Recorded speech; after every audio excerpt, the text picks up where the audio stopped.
ಒಂದು ವಾಕ್ಯಗಳನ್ನು ಓದಿ ನಾವು ಇದನ್ನು ಪ್ರತಿಷ್ಠೆ ಮಾಡುವ. ತರುವಾಯ ಸಾಲಮೋನನು, ಯೆಹೋವನೇ, ಕಾರ್ಗತ್ಯದಲ್ಲಿ ವಾಸಿಸುತ್ತೇನೆಂದು ಹೇಳಿದ್ದಿ.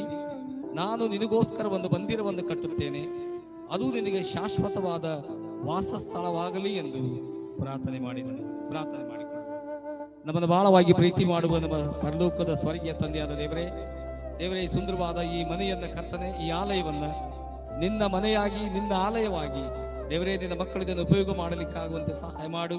ದೇವರೇ, ಇದನ್ನು ನಾವು ಪ್ರತಿಷ್ಠೆ ಮಾಡಲಿಕ್ಕೆ ನಾವು ಸಿದ್ಧರಾಗಿರುವಾಗ ಎಲ್ಲಾ ದೈವ ಸೇವಕರ ಸಮ್ಮುಖದಲ್ಲಿಯೂ ವಿಶ್ವಾಸಿಗಳ ಸಮ್ಮುಖದಲ್ಲಿಯೂ ಕರ್ತನ ದೇವರೇ, ಈ ಆಲಯವನ್ನು ಪ್ರತಿಷ್ಠೆ ಮಾಡ್ತಾ ಇದ್ದೇವೆ.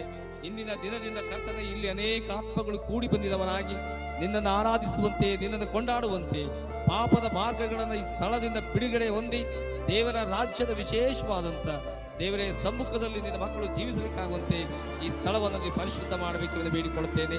ಇಲ್ಲಿ ಯಾವುದೇ ಅಹಿತಕರವಾದ ಘಟನೆಗಳು ನಡೆಯದಂತೆ ಪರಲೋಕದ ಕೃಪೆಯು, ದೇವರಾತ್ಮನ ಬಲವು ಈ ಸ್ಥಳದಲ್ಲಿ ಇಳಿದು ಬರುವಂತೆ ಬೇಡಿಕೊಳ್ಳುತ್ತೇನೆ ಸ್ವಾಮಿ. ಇಲ್ಲಿ ಸೇವೆ ಮಾಡುವ ಎಲ್ಲ ಮಕ್ಕಳಿಗಾಗಿ, ವಿಶೇಷವಾಗಿ ತಂದೆ ಆ ದೇವರ ವಿಶ್ವಾಸ ಮಕ್ಕಳಿಗಾಗಿ ಕೂಡ ನಾನು ಕರ್ತನೆಯಲ್ಲಿ ಬೇಡಿಕೊಳ್ಳುತ್ತೇನೆ. ನಿನ್ನ ವಾಕ್ಯ ಹೇಳುತ್ತದೆ, ಸೇವಕರ ಪಾದಗಳು ಎಷ್ಟೋ ಅಂದವಾಗಿವೆ ಎಂಬುದಾಗಿ. ಸೇವಕರ ವಿಶ್ವಾಸಿಗಳ ಪಾದಗಳ ಮೂಲಕವಾಗಿ ಕರ್ತನೆ ಈ ಆಲಯವನ್ನು ಪ್ರತಿಷ್ಠೆ ಮಾಡುವಾಗ ಪರಲೋಕದ ನಿನ್ನ ಆಶೀರ್ವಾದ, ನಿನ್ನ ಕೃಪೆಯು ಸ್ಥಳದಲ್ಲಿ ಇಳಿದು ಬರುವಂತೆ ಬೇಡಿಕೊಳ್ಳುತ್ತೇನೆ. ದೇವರೇ, ಇಂದಿನ ದಿನದಿಂದ ಈ ಆಲಯದಲ್ಲಿ ನೀವಿದ್ದು ವಾಸ ಮಾಡಿ. ಹೌದು ಸ್ವಾಮಿ, ನೀವು ವಾಸ ಮಾಡಿ ಅನೇಕ ಆತ್ಮಗಳು ಈ ಸ್ಥಳದಿಂದ ರಕ್ಷಣೆ ಹೊಂದಬೇಕು, ನಿನ್ನನ್ನು ನಂಬಬೇಕು. ಯೇಸುವೆ, ನನಗಾಗಿ ಲೋಕಕ್ಕೆ ಬಂದಂತ ದೇವರು ಈ ಸ್ಥಳದಲ್ಲಿ ಇದ್ದಾರೆ ಎಂಬುದಾಗಿ ಜನರು ತಿಳಿದುಕೊಳ್ಳುವಂತೆ, ಅವರ ಹೃದಯವನ್ನು ಮಾನಸಾಂತರವಾಗಲಿಕ್ಕಾಗುವಂತೆ ನೀವು ಮಾಡಬೇಕೆಂದು ಬೇಡಿಕೊಳ್ಳುತ್ತೇನೆ ಸ್ವಾಮಿ.